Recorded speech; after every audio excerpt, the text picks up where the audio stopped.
Cowboy Nation, we in the building, man. We got a special guest right here for Cowboys Convos. We got Amp Sports in the building, man. You understand? Hey, you already know we got HTM on my left. But, man, we in a crisis right now, y'all. We looking, it's looking bad so far after this game with Chicago, man. A lot of people didn't see this coming. We didn't expect this outcome. We felt like we was a better team than we put out on the field on Sunday. But, hey, what they say, this a humbling league, man. So, hey, let's see what y'all want to talk about, what y'all opening thoughts is about the performance your Dallas Cowboys had yesterday. Amp, I'm gonna start with you since you the guest on the panel, man.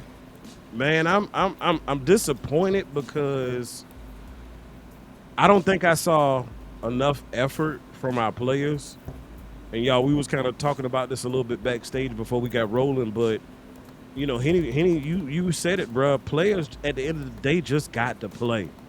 Like, yes, I know scheme is important. I know personnel is important, but players have to play. They have responsibilities that they got to take care of. And I know we kind of like Saturday when we did our show, we were talking about bringing in, potential trade candidates from other teams who have on the brink of 0-3 or whatnot. The sad part is I don't even know what bringing said players in would do if we're unsure about how our defensive coordinator can maximize the talent that we already have on hand. Real talk. Because in my opinion, I want to know, like, why is it? Because we pretty much have, for the most part, pretty much minus obviously Micah. I know, don't shoot me. But for the most part, in a lot of positions, you got the same guys from last year. And I'm wondering now, why is it that all of a sudden they just seem like the bottom done fell out? Maybe y'all can help me get a grip around it or a grasp of it. But I'm struggling to understand why our safeties keep letting people get behind them. I don't get it. Like, football's still football. That part ain't changed. How y'all feel about it, bro? Because defense to me needs a pretty big haul. I'll say this. Me and Landlord just watched the film. Like, we watched just about every defensive snap. And, this is the thing I want to say. Every defense has a weakness, but you can't go out there and not do your damn job. You know what I'm saying? Like, when you have deep third responsibility and you let people get behind you, that is on you. You know what I'm saying? If you got deep third and there's somebody that gets behind you on that side of the field, that's not on the defensive coordinator. Like, that shit since you were playing middle school. Right. Middle school, Pop Warner. Like, if you play deep third, you gotta be deeper than the deepest man. That's your responsibility on that side of the field. You know what I'm saying? If you got flat responsibility, you can't be out here trying to help somebody on the hook zone. If you're in the hook zone, you can't be out here bullshitting in the flat with somebody. You just got to do your job. And that's really what happened on a lot of these plays, man. Like, on a lot of these plays, the me and Landlord went and looked at, folks just weren't doing they job, dog. Like, you up here trying to help people, and when you're trying to help somebody's not doing nobody doing your job. If you're trying to help somebody else do their responsibilities, nobody doing what the fuck you're supposed to be doing. And that was one of the main factors. Like, we seen guys abandon their flat responsibilities. We see guys get beat deep on when they got split field coverage. We seen guys get beat when they got quarters coverage, and guys get beat when they got third coverage. Like, you just can't let the shit happen. And we saw that shit time and time again, dog. Yeah. One of the things, like I said, you're right, hero ball, the biggest thing that screws it up is, like you said, when you go to help somebody else, nobody's helping you. And you can't communicate to that degree on the fly. Like, that has to be something that's already understood. Like, okay, if I get this kind of look, I'm going to go help and run pursuit, then you kind of cover my back on the back end. You can't communicate that much on the fly. So that's why you don't go away from doing your job. You're going to screw up because somebody else should have to take your cover, but they don't know to. You doing stuff freelance. So that's the baddest part about this defense right now, man. And when you think about it, the two things that's concerning with me is the linebackers are not athletic enough, and they biting on every single play action. And it's so crazy. It's like we not even like desperately getting ran on like that for y'all to be over pursuing in the run game like this. But like, okay, every single time they play action, Murray and Sanborn, they biting super hard, and you already know what the offense is thinking. Like throw it right over your head, and now when you bite that hard on play action, you opening up even more passing lanes for the wide receivers and the quarterback. So it's just easy pickings at that part. So like I'm looking at it like, to me, I feel like we damn near need to change the movement of what we need out here. Like we really desperately need a defensive end. We desperately need a linebacker, and we desperately need some safety play. Now, do we have these players on the roster? We not sure. I went bank on it. You know what I'm saying? It's worth a try though. So for one player I be campaigning for is Wanye Thomas. I feel like Wanye got enough speed, size, and ability to play on the roof, to be that sideline to sideline safety if that's how you gonna play. Agreed. Because I'm not going to blame everything on Flus, because I understand the situation he got put in. But at the same time, sir, you have to make what you got to make it work out. What mama say, make it enough. Make it enough. You making millions to do that, sir. And I mean, Mike ain't here, we get it. Trey hurt, we get it. Deron Bland hurt, we get it. But you still got to be able to put a formidable defense out there. It's no way we could just be giving up everything all game. It just can't happen. Dang. So, I mean, if you can't make this defense at least look serviceable, we're going to have to do something about that, man. So I feel like the new campaign need to be, go get us a damn safety that can cover sideline to sideline, or at least have better range than what we got. Get us some damn athletic linebackers who can play the pass game. Because believe it or not, they okay in the run pursuit, but they just bad in passing, in the passing game to me. So we need some linebackers who can play in the passing game if you're going to ask them to do that. So, and on top of that, we definitely need some more pressure. There's no way around that. We're not getting home. So the defense is what's more critical than anybody. Screw running back at this point, because Williams was running the hell out of the ball. And I know he's not a superstar, but you got bigger fish to fry right now. Yeah. I agree wholeheartedly with that, because because this is what we talked about. The Dallas Cowboys one-time possession. They one-time possession by almost 6 minutes. You had the ball just about 6 minutes more than the Bears did. You know what I'm saying? You outgained the Bears in yards. You had 396. You outrushed the Bears. The Bears only ran for 87 yards. You ran for 121. But you gave up the explosive plays. You turned the ball over. So when you do that, you give up explosives and you lose the turnover battle, you're probably going to lose the football game. Because guess what? If I hold on to the ball for 5 minutes, but I let you score in 5 seconds, does it really matter that I had the ball 4 minutes and 95 and 4 minutes and 55 seconds more than you did? No. It don't matter. It defeats the whole purpose. Exactly. So you give up explosives, you can't. And listen, that's really the concerning point about this. The entire reason that you rush 4 and you drop 7 in the coverage is to prevent the big plays. You're trying to force nothing but checkdowns. And, as you get closer and closer to the end zone, there's less space to actually operate in. You know what I'm saying? So that's when you get the tips. That's when you get the overthrow. That's when you force the field goals and shit like that. You're not reaping the benefits of playing that kind of coverage. Because if I'm dropping 7 in coverage and I'm still giving up 1-2 play drives, what am I accomplishing? Exactly. Yep. Bruh, I'm literally looking at what we weren't able to do. What you mentioned the turnovers.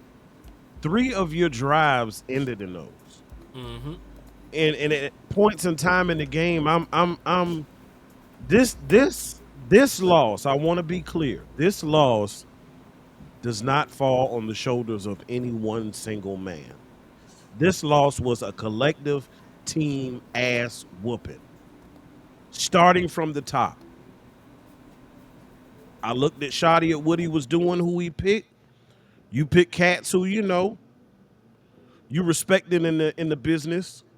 You didn't necessarily pick your friends. But when I look at that defense, and I look at Flukes, and I said this last night, Boss mentioned it as well. He talked about your defensive passing game coordinator. But on that defense alone, Flus brought in 4 individuals from that defensive coaching staff that are currently on the Dallas Cowboys. You know how I know? Because I put together a list when we first hired them all, and I still got the presentation that shows them in blue polos with the orange stripe. It almost makes me want to go back and look at how their secondary did last year for comparison. That might be something I do in some real spare free time. The only reason I might say that might not be the best thing to do is because the Bears kind of got some dudes over there though. You know what I'm saying? Like they kind of got some dudes when they healthy, but they not healthy. So that's the difference. Like we got a few dudes, but they actually got some talent over there, so they could probably play a whole different way. Up now because Diggs on the mend, Bland gone. Yeah. DT Clark got hurt. Like it was they was dropping like flies this past Sunday, man, and it. Look, fries actually work too. So you dropping them in the grease. Dropping like fries. They dropping like fries too, goddamn. You cooking. You cooking. Hey, they cooking. Keep it going. Not how we want though, but yeah. Then I'm looking at Shoddy. You know what I'm saying? Like the run game was successful yesterday. It was successful. And then you get a 1st and goal situation and you throw the ball 4 straight times. I'm sorry. I have a problem with that. Because at that point, you could say, oh, it was late in the game. They were trying to conserve time. With what we were averaging, we probably would have punched it into the end zone on the first try running the ball. That's how good we were doing it yesterday. So you actually could have saved time by running the ball at the goal line at that point because it took you 4 pass plays and you failed at that. But 1 rush attempt was less yards than what you were averaging at the goal line. So my thing is, I used to always make this statement, this joke, this saying, life is about choices. The game of football is also about choices too. I'm looking at Jack Sanborn make choices when he approaches a offensive player, a ball carrier, and decides to dive at ankles. Damone Clark too. Those are choices. I'm looking at the choices in the secondary. Guys not communicating. They're not even talking, bro. The most communication I've seen Jack Sanborn do is when Damone Clark is a little too close to him, you'll see him push him over a little bit. That's about it. Cats are not talking. When you look at a serious relationship, the first and most important part is what? Open line of communication. We're not even talking to one another. The talking happens on the sideline, walking to the sideline after they done bust your ass and scored again. We don't even talk. We don't talk. No. We ran out of words to say. I ain't got no words either, goddamn. Damn, man. I ain't got no words either. God, communication has to happen. Now, if y'all know like I know, after preseason, after offseason, we only had 11 padded practices left. That's less than 1 padded practice per play week. So I'm seeing guys who not tackling and doing stuff like that. My thing is, how are we going to get better physically? How are you going to know if a guy is worth being a safety and playing up close against the line? Are y'all tackling in practice like that to see what a guy is capable of? Like, it's, bro, the questions are endless at this point as far as the defense and me are concerned because, bro, all 3 levels, your defensive line needs improvement. Your linebacking core needs improvement. Your secondary needs improvement, like across the board. We need help ASAP. And honestly, I think maybe it might be in the best interest of the Jones family to parlay some of these recently acquired picks for somebody that can help your team right now. What say y'all? I think you should, but I don't think they are. And this is where I'm getting from, because I talked to Land about this earlier. Well, when Wes was talking about us needing to reach out to some of the teams on the downward slope, you know, that aren't going anywhere, you know what I'm saying, and get one of their veteran players, that's exactly what the mindset that Jerry Jones already has. Because that's why they moved Michael Parsons and got the 4 first-round picks. Because you got 4 first round picks now. You got 4 future top 30 picks that you can have under rookie deals for the next 5 years. And anytime you have a first round pick, you actually can control their contract for the next 7 years, because depending on who you want, you can add those 2 years of the franchise tag to them. Mm-hmm. So that's how Jerry Jones is probably thinking right now. I don't have to pay Michael Parsons. I went and extended some other people. I got 4 future rookies that are going to be top 30 picks at top 32 picks at the bare minimum, that I could control their contracts for a long period of time. Jerry ain't tripping. Like, I think Jerry, we as fans, we don't want to hear this shit. I think Jerry knew, that if the guy that they had on the roster couldn't perform without Michael Parsons, I think he was okay with punting on the season. Like, either he was gonna get a good look at these guys he already got, because you wasn't gonna see this much Sam Williams, Izaraku. You wasn't gonna see none of the guys that much with Michael Parsons on the team. You just weren't. So now he get an opportunity to evaluate his pass rushers. He spent second round picks on. He's at least his draft pick is going to be high. The Dallas Cowboys, if they lose, so what? My draft pick going to be top 10. Plus, I got another a second draft pick from the Packers. You know what I'm saying? So he ain't tripping. It's a win-win in the minds of Jerry Jones, the GM and owner. It's a win-win, because I can still sell y'all on the future, because I got all these picks and all this draft and all this cap space for the future. I can still sell you on that. And if these niggas are a little bit better than I actually expect them to be, we can just act like this was all according to plan. So it's a win-win with Jerry Jones. Do y'all think Dak Prescott is on his last contract in Dallas? I believe so. Elaborate. I believe so. I mean, it comes a time where you just got to look towards the future. You know what I'm saying? And I think that'll be around the time that time come to roost. You know what I'm saying? Like, I think far as how old will he be after this contract? Like 37? 35. 35? He's only 32 right now.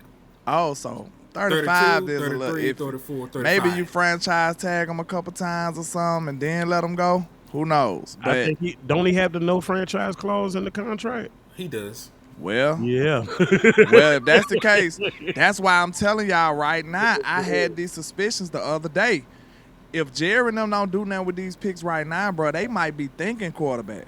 They might be thinking quarterback with these first-round picks. Maybe not all of them, but a couple of them, they might be looking like, hey, we can move up. And, like, this whole time we've been thinking about how far down Green Bay going to be. Look like we going to be the ones with high picks. The way this season going. So our picks going to be high. And we up here trying to find people to buy stuff from. If we keep playing this bad, we might be sellers. Exactly. So, yeah, y'all might need to be thinking about stuff like that if we come out here playing bad. Because think about it. To me, I told him this really heartbreaking. And I know other people got different opinions. But last year, if we would have crashed out last year and just let the season go, we would have probably been able to get Aston Genty and some old folk. Like, we would have been so lit. We would have tried. We probably would have drafted Aston Genty and then mess around and still trade for George Pickens. Man, you would have been going crazy. Ain't it crazy that we was all looking at Luther Burden? Mm-hmm. And Luther Burden want to cut up on us. He scores his first NFL touchdown. I just took him not in fantasy, but I took one of his prop bets like week 1, and he did nothing. Play the Cowboys, you have a career. They weren't even putting him on the field. They weren't really even using him like that. That's why Zacchaeus been getting all that run. Everybody want to pop out on the Cowboys, bro. I told y'all, this is everybody's Super Bowl. Like, if you want to shine, if you want to get your followers up, they don't even be remembering some of these players, but they'll remember them if they had a good game on the Cowboys. Yep. Like, you get a name off of that. You stamp. So yeah, it's crazy. You get stamped after playing the Cowboys, bro, and everybody having career years on us. So that's why I seen this early. I know some people probably felt like it was premature, but I was calling for Fluke's job after week 2. I was already saying, get this man up out of here. Because guess what? It ain't going to do nothing but get worse. It ain't going to do nothing but get worse if you keep showing this vanilla coverage. And I understand that the players ain't executing the scheme right, but guess what? It still goes back to the coach. If they're not executing it right, what do? Find something that they will execute right? Or you bench their ass. Or bench them. That's foul too. But one of the two. But you're right. You can't have them on the field. You can't have them on the field just being incorrect all game. That just can't happen. Being You incorrect just sounds so funny. You just incorrect All all game. across the board. Only got thing you an did was put your incorrect name. defense. We Only got you an did was put your incorrect name on the paper for the test. Nigga. That's the only points you got. You got an eye, nigga, for incorrect. That's the trash down. We can't do that, bro. Like, real talk, we got to be better than that, man. Ain't no way you can keep rolling that type of defense out on the field. Yeah. So I'm gonna go ahead and I'm gonna leave y'all right here because I gotta go grab the fam. But we mentioned a word a few minutes ago, man, and that was stamped. And for those who listening, look, you can't spell stamp without amp, you know. Selfish Indeed. plug, you know. But I want to see these coaches stamp the best player available. The best player available on the squad is the one that should get the shine. I'm ready for us to put all of this politics to the side. Whoever we played is the one. If we paying you, we playing you. I'm sick of all that. Put the best individual who is ready that week on the field, period.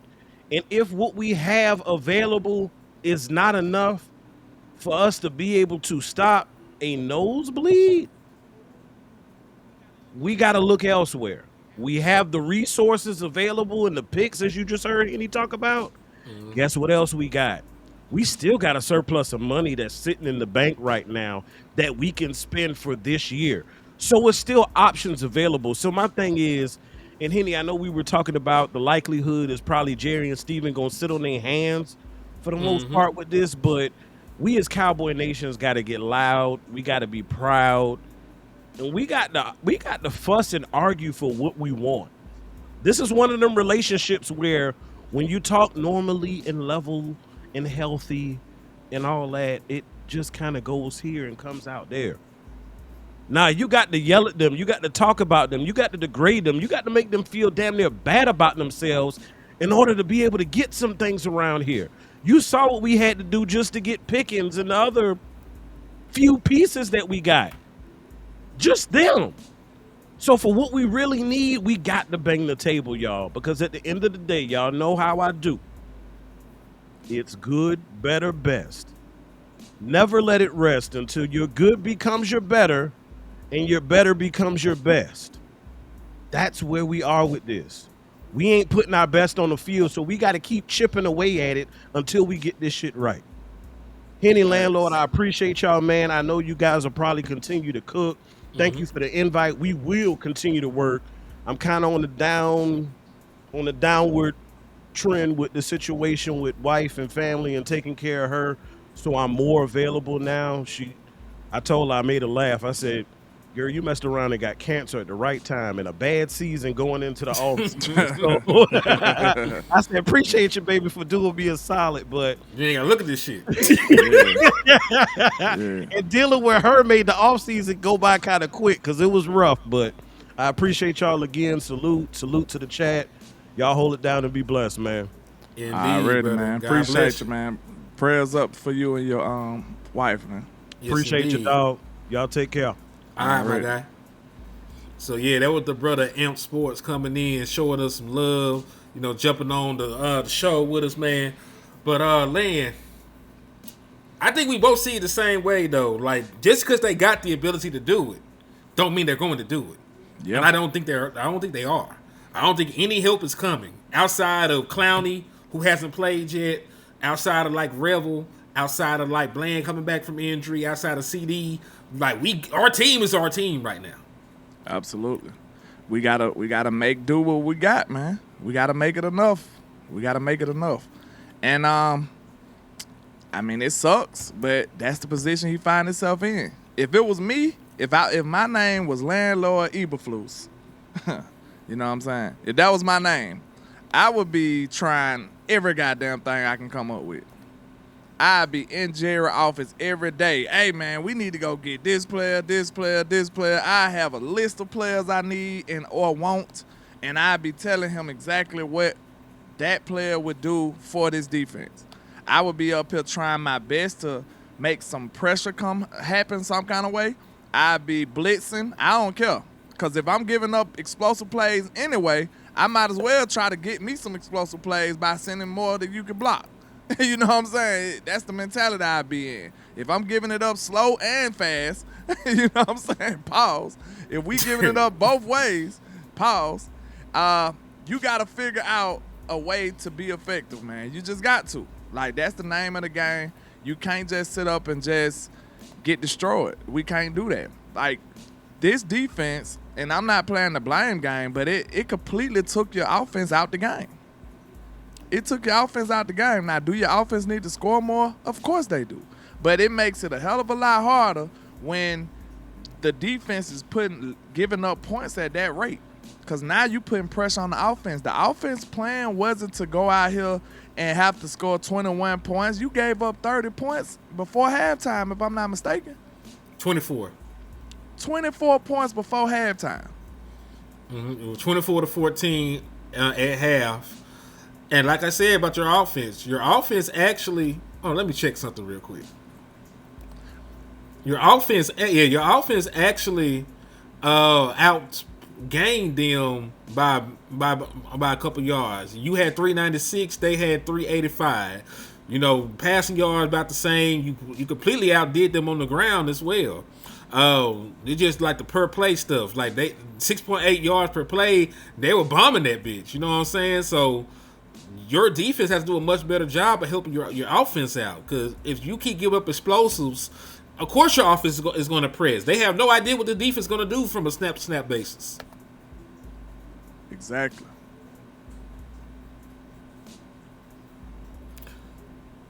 So, yeah, dog.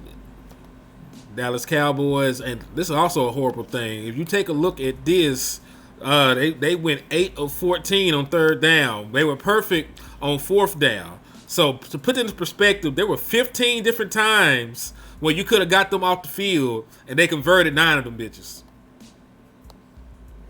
Yeah, it's bad business when you can't get them off, can't get out the field. They were converting long third downs.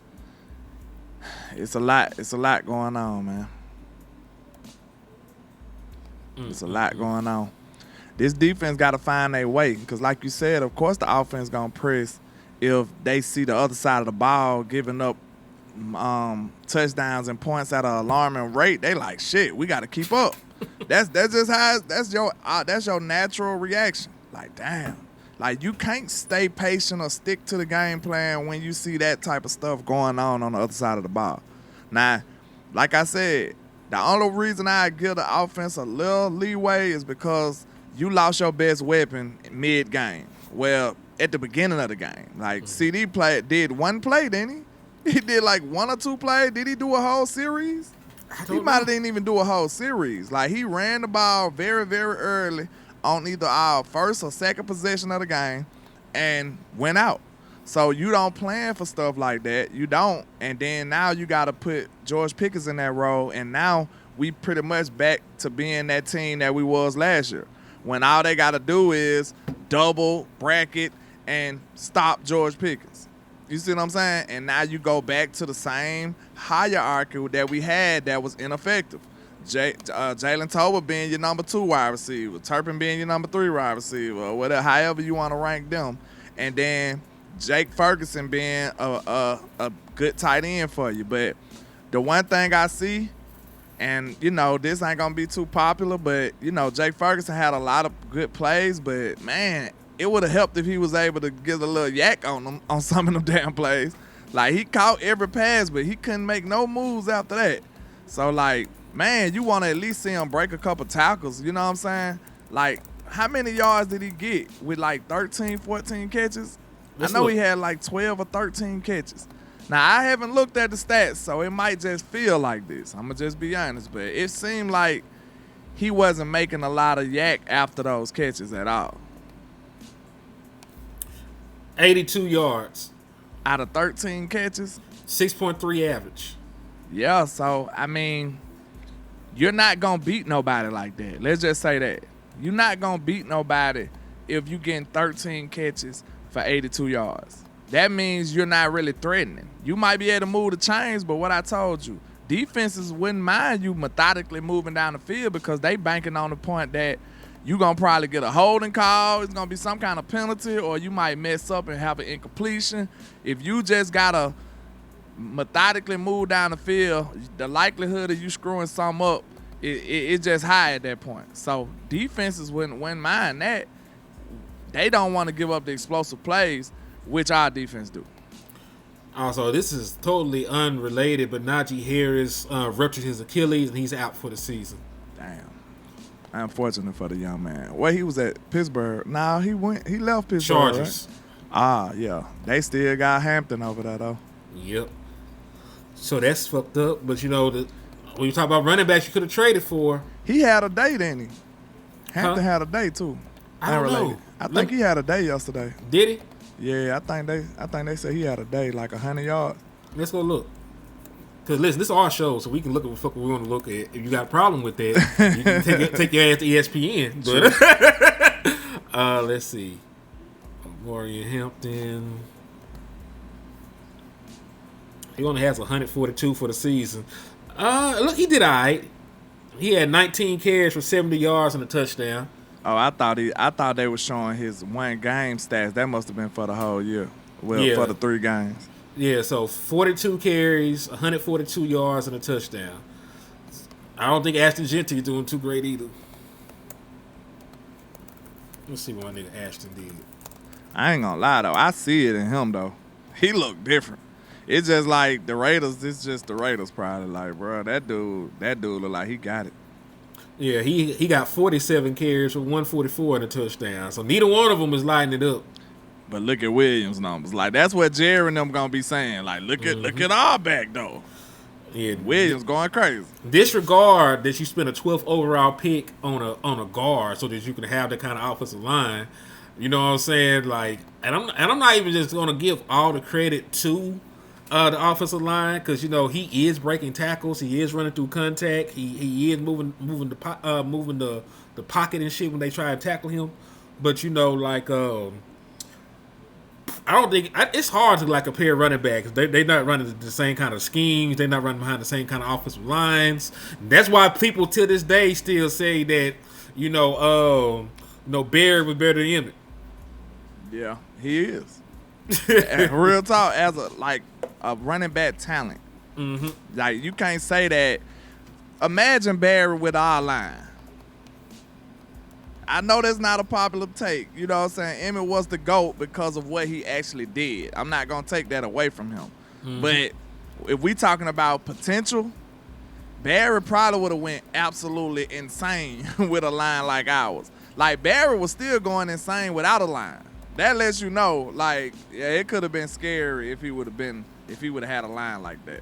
But, Emmett is the GOAT, though, because he actually did it. That's one thing you can't take away from him. Yeah, and I think that's the difference because talent and potential is one thing, and then production is another. You know what I'm saying? Just because somebody is more productive than somebody doesn't necessarily mean that they were better. But at the same token, potential that is unreached, does it really count? Yeah, it don't. If you never reach it, because potential is one thing, like you said. Like, it's a lot of players that had a lot of potential across these sports, and they never reach them. So, hey, potential is only as good as what results you get from it. For real. Yeah. Like right now, Wemby got the potential to be the greatest player ever, and I stand on that. If you watch basketball, he got everything it takes to be the GOAT. But will he do it, though? We got to see. You know what I'm saying? Like, will it actually manifest into him doing it? So if he don't get at least halfway of that, like if he don't get a good percentage of that potential, it ain't gonna even matter. Yeah, so listen, we were just talking about Jake Ferguson and how you want a little bit more from him, and he ain't getting no yak. But because he got the volume that he does, he had the most targets of any tight end with 32. He had the most catches of any tight end with 27. He had the second most yards because he got all those targets. Yards after contact, he's 6. Contested catch rate, 4 of them at first. So he is going to have to step up in a big way if CeeDee Lamb going to miss 2 to 4 games. He gonna miss at least 2. Like for a fuck show. You ain't gonna see CeeDee Lamb this game. You probably ain't gonna see CeeDee Lamb on the road against the Jets. You know what I'm saying? So Jake Ferguson and George Pickens got their work cut out for them. But my question is this: they're giving him all these targets, not really getting a lot of yardage. What do you think it will look like if George Pickens got 32 targets? It'll be a lot more than that. I tell you, they do play different positions, but George will be going crazy. So this is a good test for Schottenheimer right now. I'm looking at him like, bro, listen, I told you, he's still under evaluation for me. I rock with Schotty, but it's just certain things that I need my head coach to be capable of, especially in Dallas. The job in Dallas is different. You have to do certain things. So now when I say that, I'm looking at Shotty like, okay, can you coach this team without CeeDee Lamb? Could you coach us up to go get a win without your best wide receiver? Can you do that? Can you make this team competitive when you losing a couple of your DBs and all of that? Can your play calling be centered around George Pickens and not allow him to be taken out? You say he can run slot stuff. You probably didn't want to do that because that wasn't the game plan. See, can you get George Pickens on the move and involve him? He can break a game. He can, but you got to utilize him right. So Shotty got some coaching to do, man. And then you got to rally the troops again after being embarrassed like this. Like, we can't believe all that soft, sentimental, I care shit that you talk about all the time if we not winning.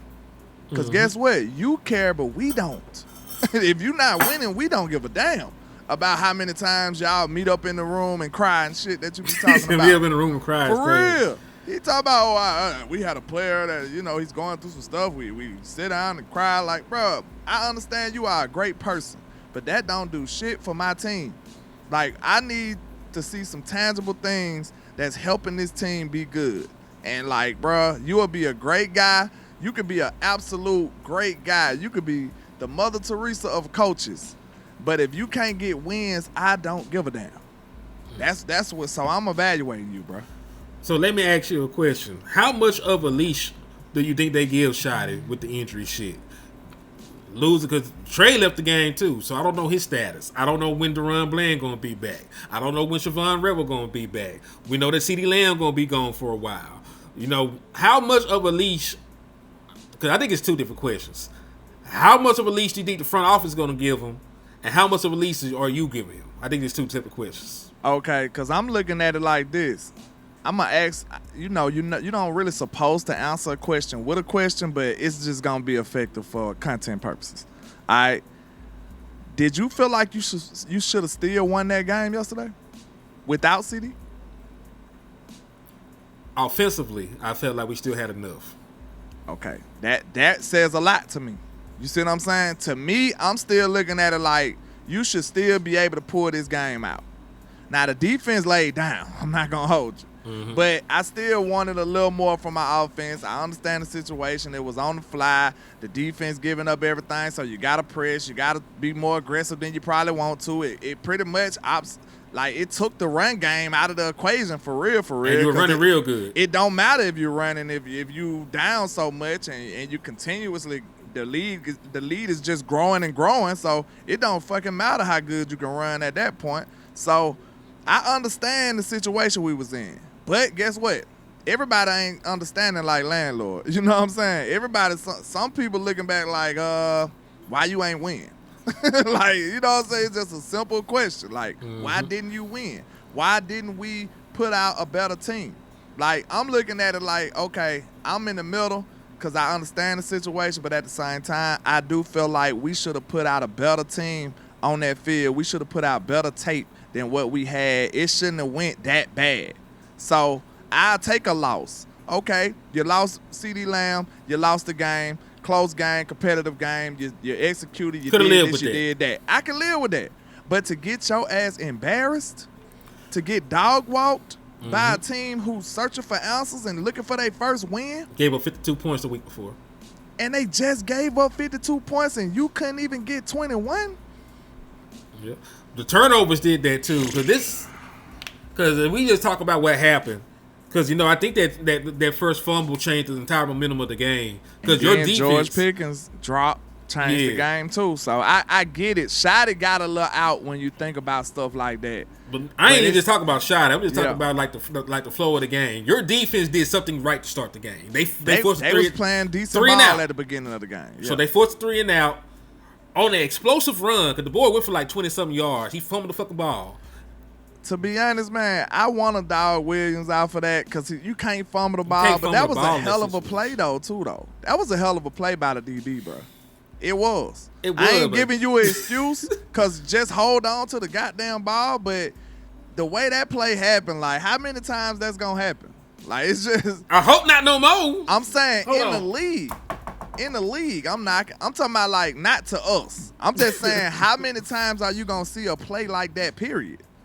You're not going to see that a lot. Like, you shouldn't. He was right on the side. He came from the side of him and then just conveniently. Because think about the mindset of the running back. I'm not making excuses for Williams. Hold on to the fucking ball. But at the same time, think about this. Your mindset as a running back, you just pulled off this big run and you headed to the sideline. You think you in the clear. Like, real talk. You think the play over. You like, yeah, I'm out the sideline. Then next thing you know, you like, God damn, you got me. Like, that wasn't expected, man. That was a great play by that defender. I give him props on that. But yeah, man. But that's one of the things that I am concerned about. The defense being so bad that it takes you out the run game. That's something that we can't afford to have going on, man. Like, the run game will save your defense, but just like we said a couple of times before, if you giving up touchdowns in 5 seconds, me having the time of possession on my side don't even help me. It still hurts because you giving up touchdowns too quickly. At least make them earn it. You know what I'm saying? At least make them take you out to dinner before you just give it up. You're doing too much. You're giving it up too fast, too quick. So if we was able to at least make them methodically drive, that would have helped the whole situation. Because guess what? They scoring 2 touchdowns in the time that it usually take a team to make 1. So now instead of being down 7, you down 14. Like, damn, you giving them up too quick. Like, you messing up the whole game plan. You messing up the whole flow of the game. And it's just unfortunate. Like, turnovers will happen. You know, I understand that. Good teams find a way to rebound off of turnovers. Like, go look at other teams. They throw interceptions. They might not give up a touchdown. They might not do it. You know what I'm saying? They might still get a stop some kind of way. Just because you turn the ball over don't mean it's an automatic 7 unless it's a pick 6. That's the only time that you could say that. Or a scoop and score. Like, turnovers don't necessarily mean that you gotta give up points. Like, let's be real about that. Even if it's on your own side of the field, it don't matter. It's still a way. You still got plenty of plays to be able to make them kick a field you could goal. get a turnover. Exactly. You got a chance to script or get an interception. And my bar is so goddamn low for this defense, bro. It's always been. I feel like my bar for my defense, in real talk, and this is coming from a pure wide receiver offensive dude. So this lets you know how I look at defense. My bar for defense is, could you at least make them kick field goals sometimes? Yeah. Like, I'm willing to do whatever I got to do on the offensive side. If I got to put up 30, hey, I feel like we should be able to put up 30. But just make them kick field goals a few of the times, right? Like, don't just give up touchdown after touchdown. Explosive play after explosive play. Now you lead. Now I'm not in the game no more. Once you make my game plan shift, the game is pretty much lost. The game is pretty much lost. Once I gotta change my whole entire game plan that I done spent all week building, which game plan you think gonna be more effective? The one I took all week to build, or the one I gotta come up with on the fly to adjust? The one I spent all damn week tinkering with, because I watched film, I made preparations, I made audibles, you know, I got different calls set already. If I gotta throw all that out the window, a couple series in, it's gonna be a long ass day. So you know, guess what? This real quick. Go ahead. Guess what? The reason I'm so hard on the defense is because guess what?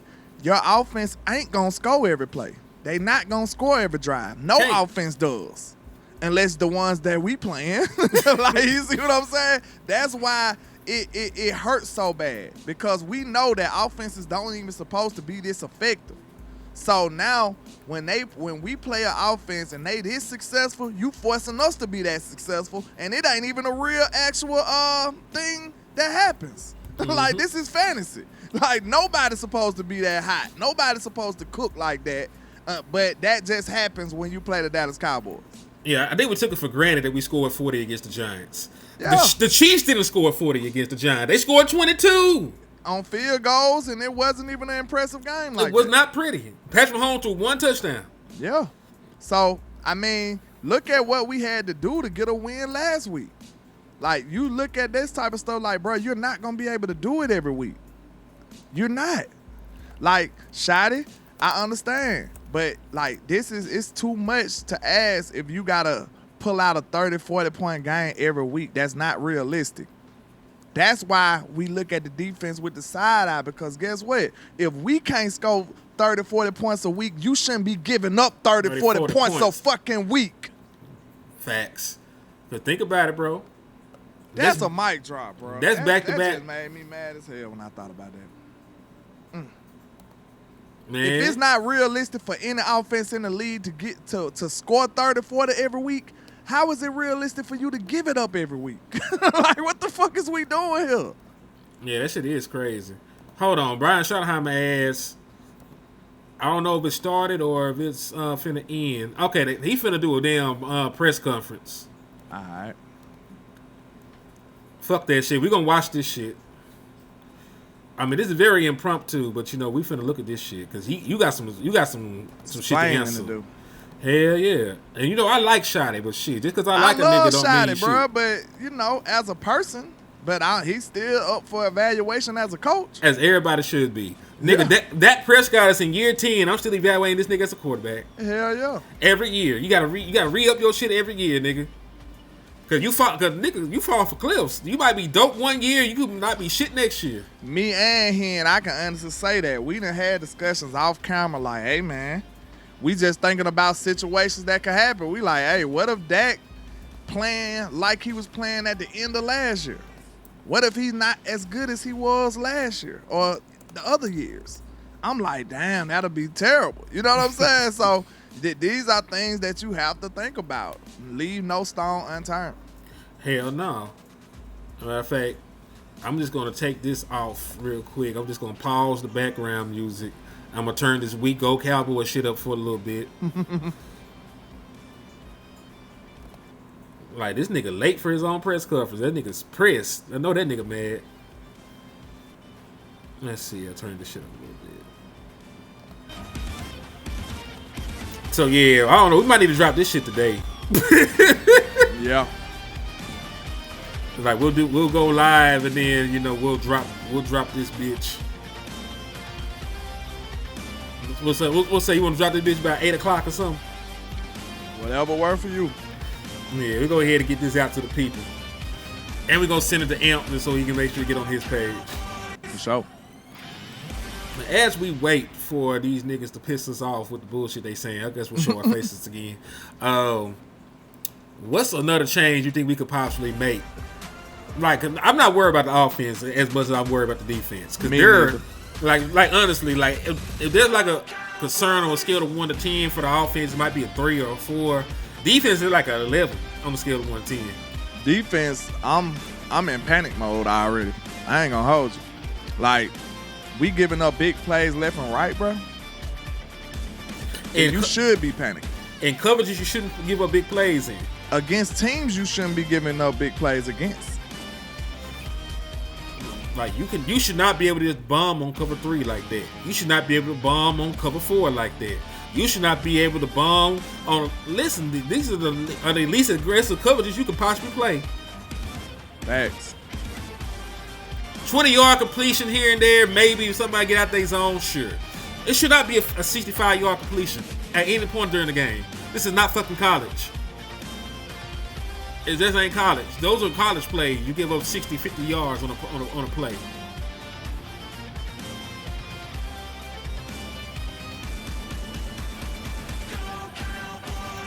Yeah, but Shotty better be talking right when he bring his ass on here. I ain't gonna hold you. Yeah, they always take about 15, 20 minutes though.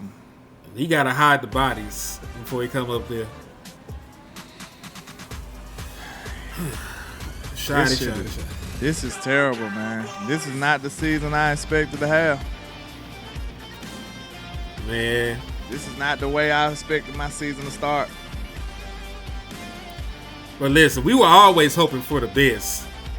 Yeah, for sure. You know what I'm saying? Like, I know we didn't want to think about it, but it was always the possibility when you remove the best player from the side of the ball. If we remove CeeDee Lamb from this team, we couldn't expect this offense to be the same. Yeah. So we removed Michael Parsons from this team. We couldn't expect this defense to be the same. I didn't expect it to be this bad. I expected there to be some growing pains. Yeah. Because you spent, like I said, in their defense, they spent a lot on the defensive line. You got second round pick after second round pick after second round pick, former lottery pick. You traded for Kenny Clark, who's a former first round pick. You paid Osa. Like, you expected a little bit more from the defensive front. Now you need to be, in our spare time, we could be looking up who the top edges is. Because that might be where you're looking at next year. Unfortunately.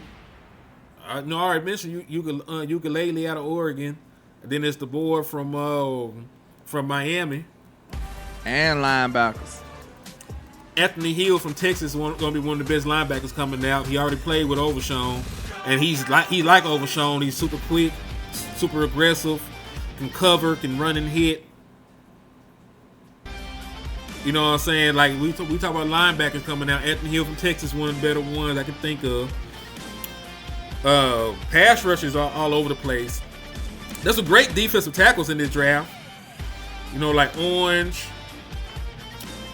your boy from Alabama. LT, you might need to draft one anyway. If he the best player, definitely just go with it. Yeah. I wouldn't mind. Well, damn sure not mine, bro. What's so crazy about this? The damn press conference opening be longer than the actual press conference. Facts. The nigga come on here, tell you their favorite color blue, and then they leave. So I see they got this the rankings that I see right here on NFL Draft Buzz for 2026. Draft Buzz, NFL Draft Buzz, this my shit right there. I love it. I'm doing some research on these guys ASAP. Clemson got some lit edges because both of them on here. You got TJ Parker. Mm-hmm. He's ranked number 1 according to Draft Buzz. And he's 6'3", 265, runs a 4.6. And he look like he's a beast. They got him ranked number 1. Then number 2, they got ranked Keldrick Falk from the filthy University of Auburn.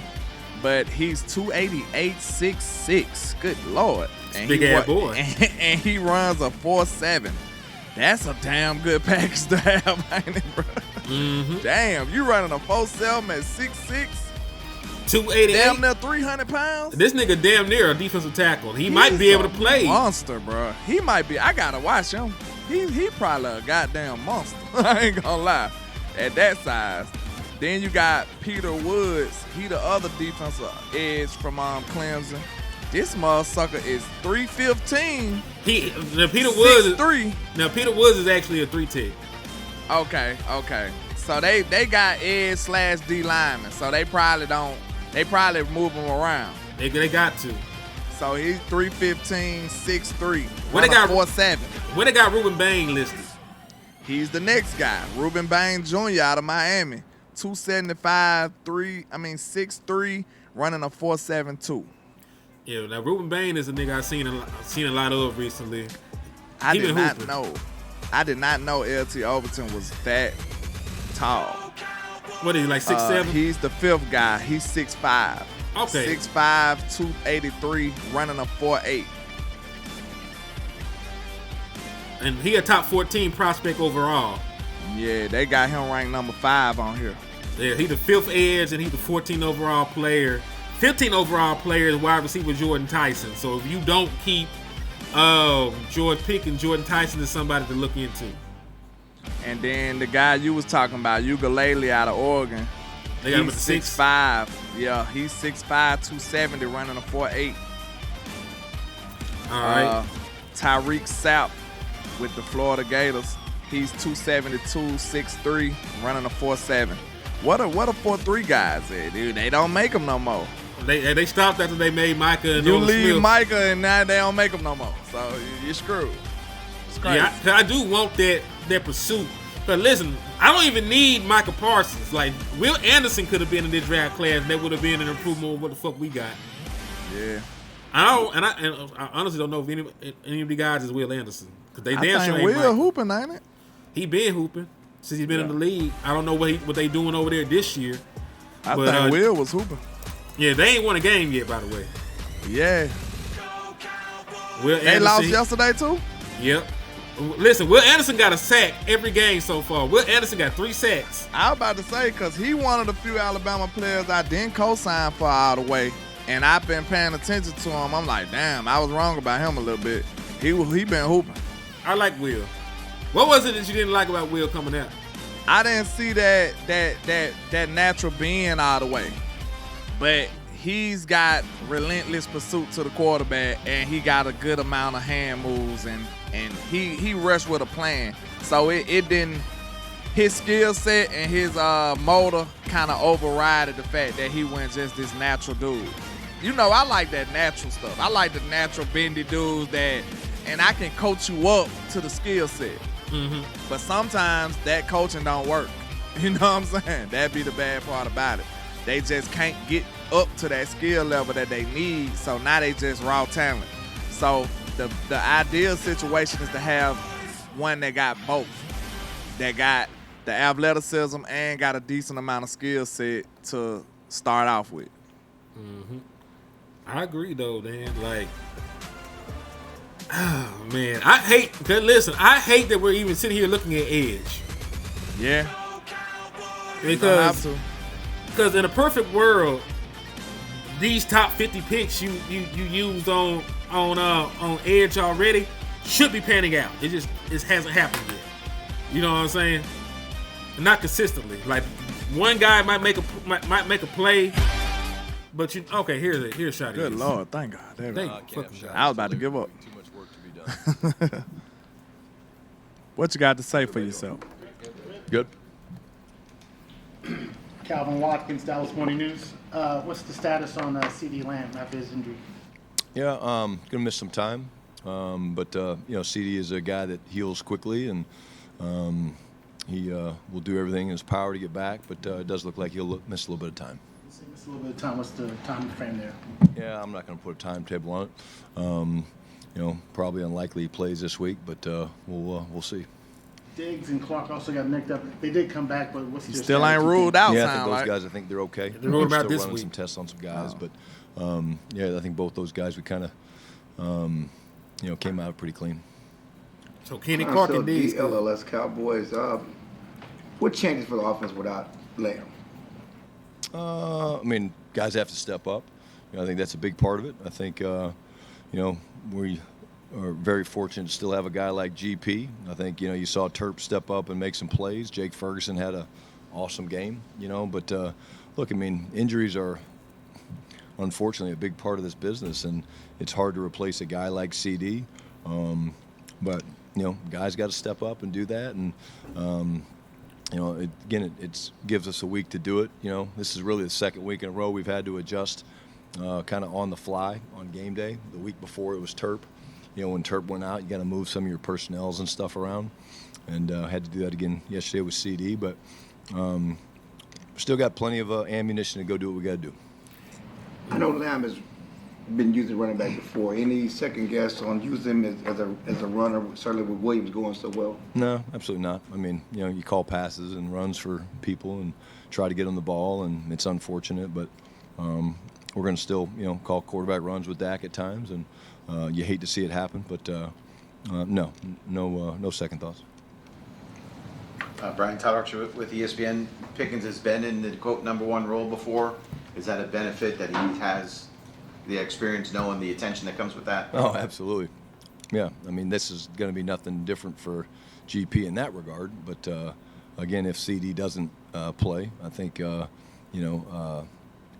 miss having his buddy out there with him, and I think that's where CD's leadership and professionalism will show up. You know, he'll certainly be getting ready to play, and if he doesn't, I think his leadership and his captain, his makeup of why he's a captain will be important for, you know, not just GP but the other guys on offense. And you know, CD's tough, man. So you know, we'll see. I wouldn't bet against CD Lamb, but we'll see how he does.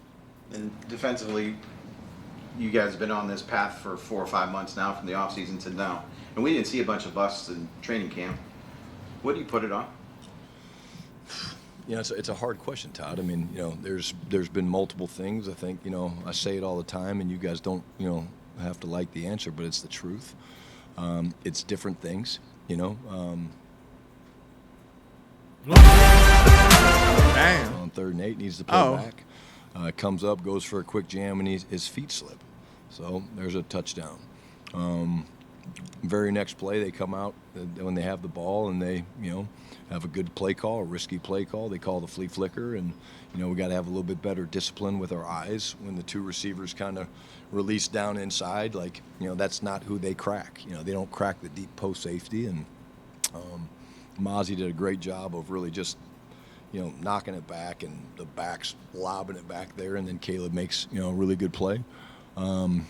You know, we lose a vertical seam on a touchdown right before the end of the first half. So it's different things. And, you know, defense is all about all 11 guys. And, you know, you could go through each play of the film and point out different things. And that's kind of what we talked about with our guys during the team meeting. You know, I went through it and I said, you know, at the end of the day, we did not offensively have enough explosives. Give them credit. They kept a lid on us. You know, I think we had 6.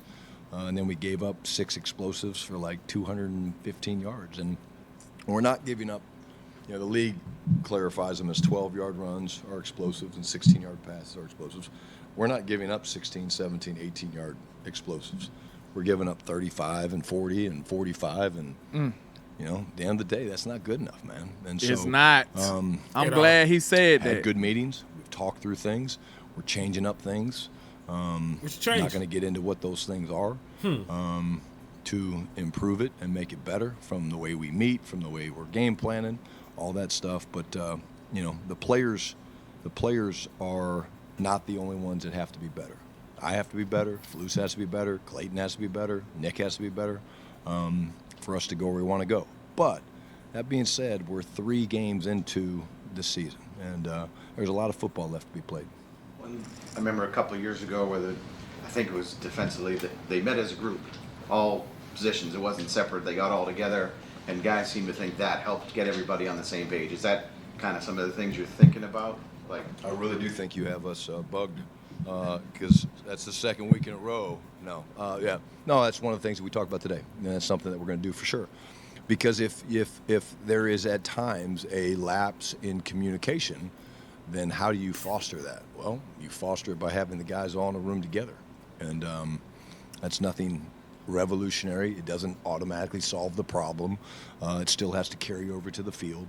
But again, the standard is not the standard, and therefore we will make changes. And some will be schemes. Some might even be personnel. We'll see. But we expect to play better against a really good opponent coming in here Sunday night. John Machota with The Athletic. Do you believe that all the defensive players have bought into what Matt Eberflus wants to do in his team? They couldn't have. Yeah, I don't have any reason why not. I think when you're not playing well, John, there's going to always be doubts. And that's the other thing I said to the guys today. I really told them 2 things. I said, number 1, today is all about us. Let's focus on us. Let's go through these meetings. I talked about the things I messed up in the game. There's certainly things I messed up in the game. And I was open about that. I said, you guys have to do the same thing. Take accountability for the things you did. One thing I'll say for Trayvon that was really powerful for me to see is immediately after the long touchdown pass, he was like, hey, that's on me. You know, and that's progress, man. So, again, confidence in this league is interesting because it comes and goes fast when you're playing in such a competitive league. And I don't think it will take long for us to get the confidence back, but I would understand why guys might be like, oh, what about this, what about that? But no, I have complete trust in what we're doing from a scheme standpoint. We'll look at maybe making some changes. We will make some changes. But yeah, in terms of the players, I think that they've bought into what we're trying to do as a football team, and we just got to execute better. What would you say gives you the most confidence that that stuff will get fixed, that it won't be a third, game in a row of the big plays? I would say it starts with the leadership that we have on this football team. Guys like Donovan Wilson, guys like Osa, guys like I call Malik BS Hooker. already when you said Donovan Wilson first. They're prideful guys, man. And being a leader don't they mean you're realize good, that we though. can't He be just giving gonna up beat explosive y'all plays. up, We have to bro. be Like, better let's on be third real down. about it, We're man. just Hold on, not let's getting hear off what this the man field on fin- third this down. question I think real we're last quick. in the league on third down. So we'll take a hard look at that. I think we're giving up something like He said it's gonna be 55% or something on Lewis third down. And it's actually, I think Nigga we're can middle of the fight. pack in what that third down D&D is. It's like third and 7.2 or something is what the average is. But we're giving up like 9.2 yards God on damn. third down. And that along with the explosives are hurting us. And again, I understand why teams don't want to try to run the ball against us. I wouldn't run the ball against our defense. We're playing the run really well. I'd just sling it all over the place, and that's unfortunately what we're allowing to happen.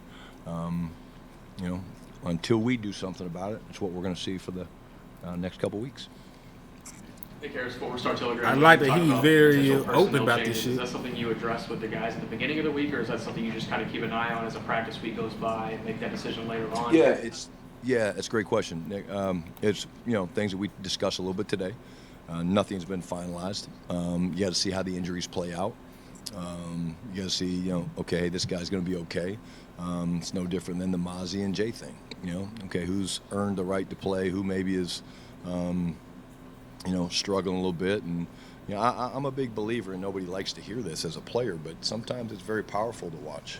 I think sometimes when you sit on the sidelines and you watch it, there's things you can learn and garner. But, no, I mean, we haven't finalized any of those decisions. But, again, nothing's off the table. And those will be decisions that we probably get more into tonight and tomorrow. And then once we make those decisions, we talk to the guys about it, why. They're going to know based on who's running with the ones and who's up on special teams and who's not. But, again, you never know how things change fast in this league. I mean, all of a sudden you're doing a workout pregame to see, who's going to be your extra player and stuff. And so everybody's got to stay ready. That's the professional part of the NFL football. But yeah, we communicate with everybody. And then with Bland, is there any hope or optimism to get him on the practice Yeah, list? I think he's doing good. I think he's trending to play. Oh, Hey, Coach Patrick. Trending to play Green Bay? Two-part question. Know what he's saying? Same position, though. With CeeDee Lamb I held going out, last obviously, last you time we saw him out there, we Ryan actually played good for passing Ryan defense. You right. First part of the question, can you talk about how he handled those opportunities and how the potential absence of CD can help him as far as be more productive in the offense? Yeah, young player that really liked the talent, liked the size, liked the strength. what are you talking about? Florida or Played probably? good. He made some really good plays for us. They came after us late. We were backed up, fourth down, and I don't know, 5 Yeah, or that 6. Ryan Flournoy. They had a cover 0, and Dak made a great check, made the perfect check, and hit Ryan on an out route, kind of a contested catch, which was great. Those were things that I would have told you probably this time last year. Man, I don't know if Dak throws that ball to him. He might have gone someplace else. But I think it shows you guys that he trusts all of our guys, and I think that's important. And I think that's part of the maturation. I of just Dak. thought about it. He With knows CeeDee that Lamb the out, ball's do gonna get we spread call up our around, buddy? and Hold. they're going to Hold. lean into different people. I would. and, they did a nice job of that yesterday. Leaning He into played George. better than People are everybody gonna else. do that. That's all You part need of an the extra game. wide receiver. But I do believe like we have other guys that will make people pay if they do that. To that point, I'm going to segue to one of your weapons that you have on reserve Turpin. right now, Jonathan Mingo. He's approaching the eligibility for his practice window. How's he He progressing? won't be able. He won't be able to Where's play this week. He's though. doing good. Again, I think he's trending to get back sooner rather than later. And I the think big we part need with him, guys too. like that is you want to make sure mentally they're into it. He'll be 'cause coming back before 4 weeks CD or get whatever back. it becomes, 6 weeks. Yeah, he got to Like, miss at least his next you work on game your because body you got to so miss hard. 4. You You're going work so hard on IR. getting your body right and whatever your. But he eligible part to of your play body in the is Jets able. game You if work, he's you work, ready. and work. I think Mingo You gonna do help that, out a which is the lot. To priority, believe it is or not, stay in the game mentally. you know I've been And like so Mingo. I think that's what the focus will be with a guy like Jonathan Mingo this week is, hey man, you're close. So let's make sure we're on the finer points of the game plan and all that stuff, and because I think that gives them confidence coming off once they're ready to go play. Skyler Dixon, BAP, you mentioned confidence earlier. Do you think Trayvon has a confidence problem, and how would you assess his first 3 weeks? No, I don't think Trayvon has a confidence problem. I think Trayvon's a very confident guy. I think it's a humbling position, Skyler, to play cornerback in this league. What I'm excited about is the accountability that he took for, hey, look, it happens. You know, you miss a quick jam and guy gets behind you, and when that happens, it's usually not a good thing for the defense.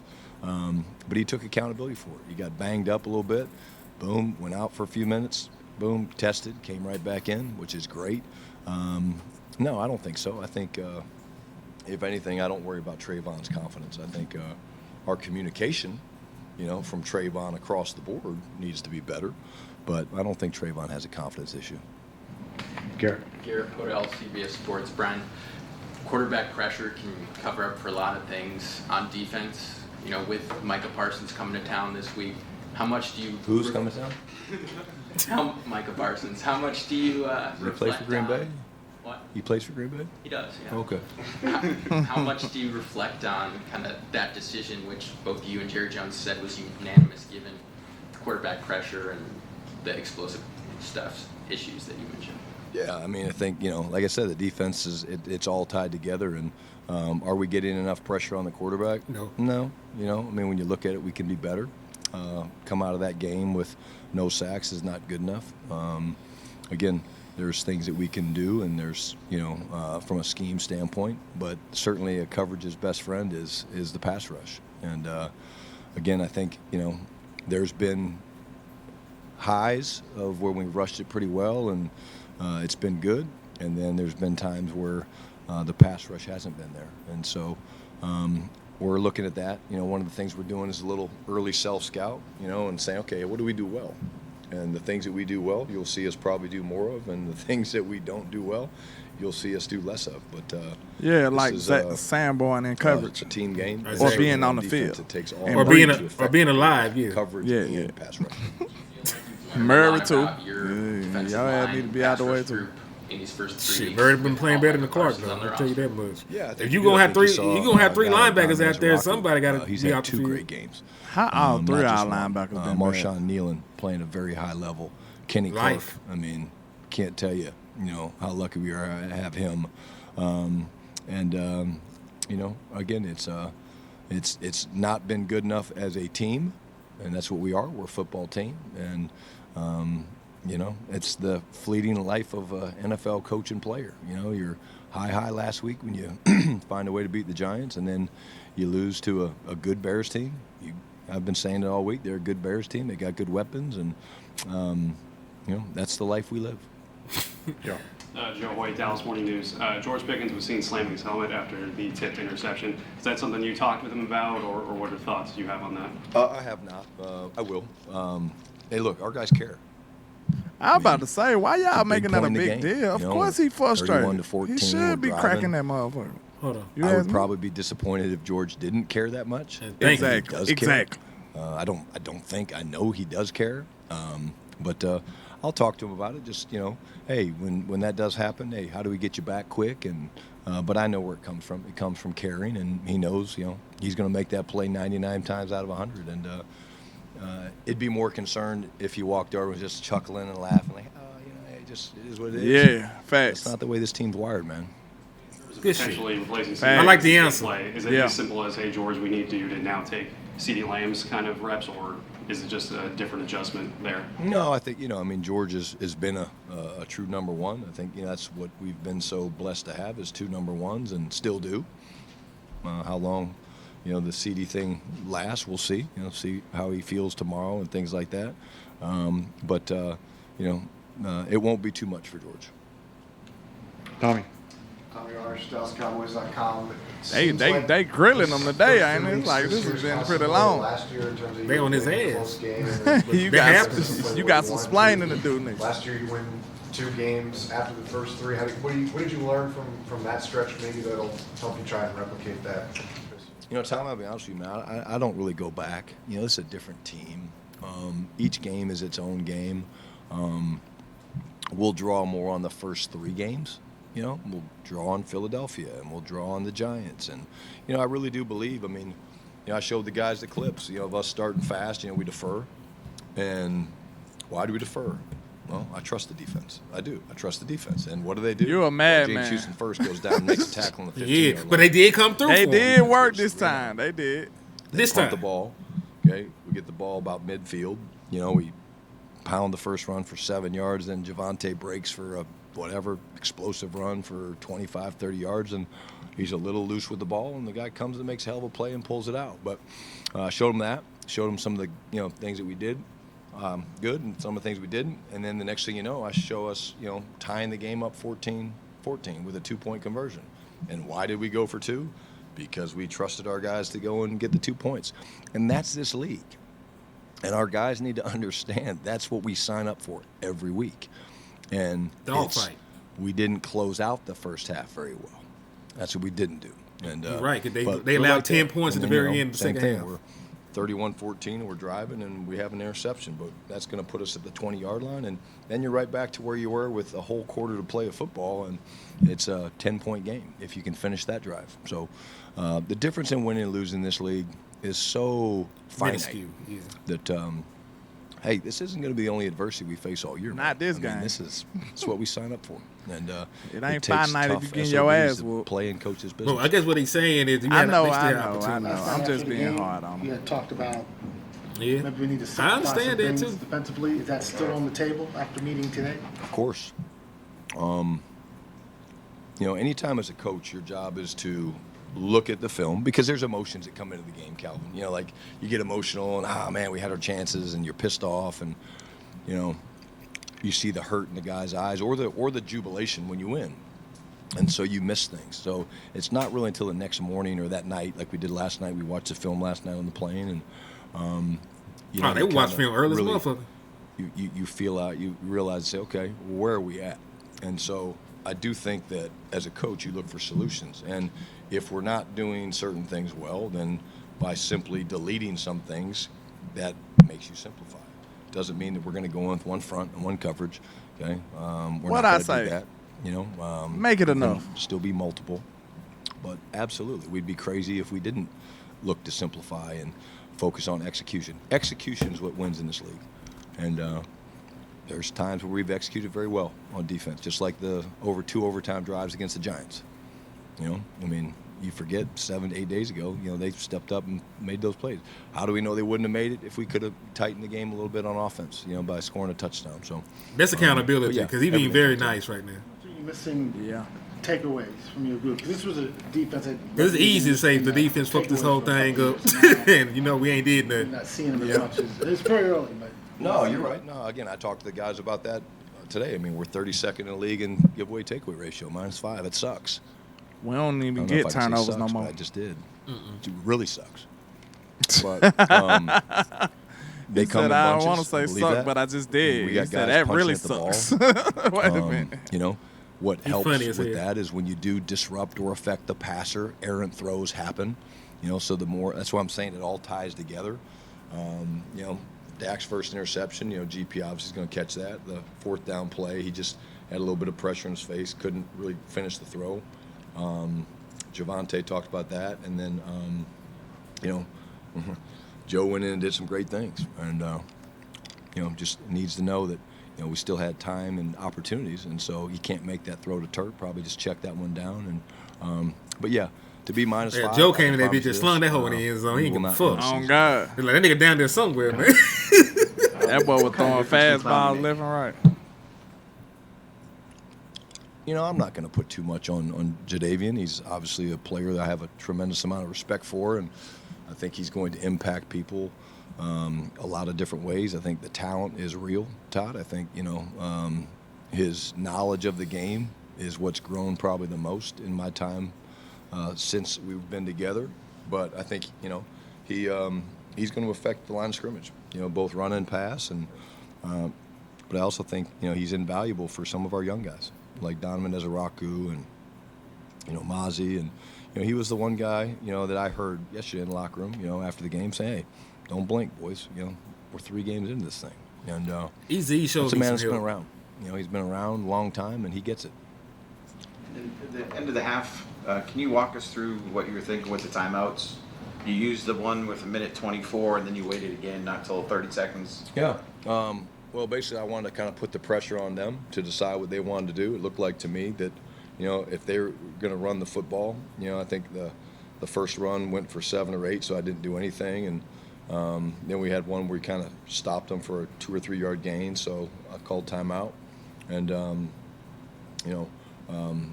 you want to put the onus on them a little bit, and maybe, see if Caleb would make a mistake and see if we could get a chance to get some more time, and then hit the big play, the deep cross coming from left to right, and then of course you call the timeout because you want the ball back. And so it's just gamesmanship about trying to, put the onus on them to make the decision, and they made the plays they had to make. Alrighty. Thank you, guys. Thank you. Man, that felt like a counseling session right there. Boy, what? We had a heart-to-heart. Shout out to Shotty. I like that he very forthcoming with a lot of shit. Yeah, he say exactly what we saying and what we thinking too. So that at least we know he's giving us an honest interpretation of what's going on. Mm-hmm. It ain't like he just blowing smoke. Now some of it I call cap or wee woo or whatever, but he had a reason to feel that way. Like he said, he trusted the defense. I'm like, cap, but they actually did start the game pretty strong. Yeah. And they actually did make some plays at the end of that Giants game, like he said. So just being fair, I can see why he'll say something like that. I disagree, though. There were 4 straight you got to think about it. It was like either 3 or 4 straight drives of them getting stops. They made the plays in overtime. They forced the punt. They got the interception. And then they forced a 3-and-out the first possession of this game. So they were on a decent little streak.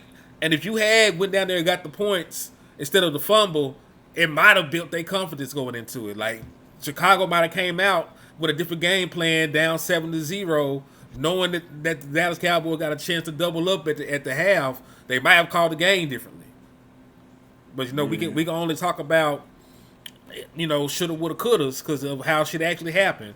We didn't get points. We put the defense right back. Matter of fact, what we don't talk about, we only had the ball 2 plays, and the defense was right back out there, motherfucker. Yeah, true. It is like I can understand where he coming from on some of the stuff. Then I like the fact that everything that we've been championing for and complaining about, he was agreeing with it. So it's like he talking about the secondary. He said we can't be giving up the quick points. He said that. He said that it's going to be some changes. Like, everything that we've been concerned about, especially me and you, everything that we had grievances about, he's addressing. So, hey, hopefully we can get it better. He said maybe personnel. Now, I kind of disagree about the scheme shit, but, we'll see. Like I said, though, man, every scheme sucks if you don't do your job. Every single one.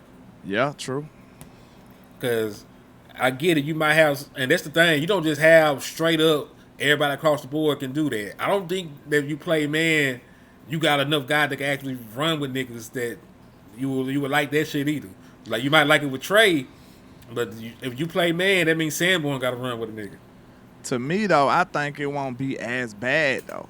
So like if Sanborn giving up some plays over the middle, he ain't checking no receiver, though, more than likely. Or get his ass off the field, go to nickel, and put an extra DB out there or some shit. I don't know. Because those ain't game-breaking plays, though. The people he'll be checking wouldn't be 60, 70 yards downfield, more than likely. You know what I'm saying? For Sanborn, then you got to talk about Dunno. Then you got to talk about Reddy Red. Dunno need to be off the field. Reddy Stewart. Because he got to play regardless while old buddy hurt. Now, if Bland I got to back, look at Reddy. I don't know if I'm low on Reddy like a lot of people. I think he all right, but I'm going to go check him out. I'm not low on him, but he is a zone corner. Like, I don't know if he can even play man. Yeah, he a corner, so he can play it. I don't know how well he can play it. There you go. Well, we'll see. He's capable. Like you can run with a nigga like that's your dude. That's the easiest thing. Like you capable, but how capable are you? That is very true. And then, like you're right, simplification, might help because. But to be honest, I don't mean to cut you off, but how more simple can you get than cover 2 and cover 3? Because that's all they do. It ain't like they doing match and they are doing, though. Some of them okay. They like some of the fuck ups did come in cover 4. They played a lot less cover 4 this game. Yeah. But they still fucked up at different times playing this cover 3 and cover 2. Normal cover like 2 and 3. So I mean, it don't get no simpler than that. Because like the touchdown against Diggs in the Giants game, that was cover 4. He played it like he had safety help, but they're playing quarters. So Donovan Wilson has his own quarter of the field to worry about. Yeah. The reason that I know it was cover 4 because there was no flat defender on Elam's side. Elam played that bitch straight back. Hooker on the same side. He played like his little section. And then on the side that Diggs left from, the linebacker matched to the flat. So, they were definitely cover 4. So, like they've had issues with cover. They ain't do shit right. Honestly, and we just talking about it. They ain't playing match coverage well. They're not playing cover 3 and cover 2 well. I don't know they did shit right so far. It's just ugly. But I know one thing. It better be some changes. I mean, we need to rob somebody at this point. Like, someone have to shake. All right, but you got any final thoughts, man? We do got to get out of here. This has been almost an hour and a half. We've been doing content all day. All day.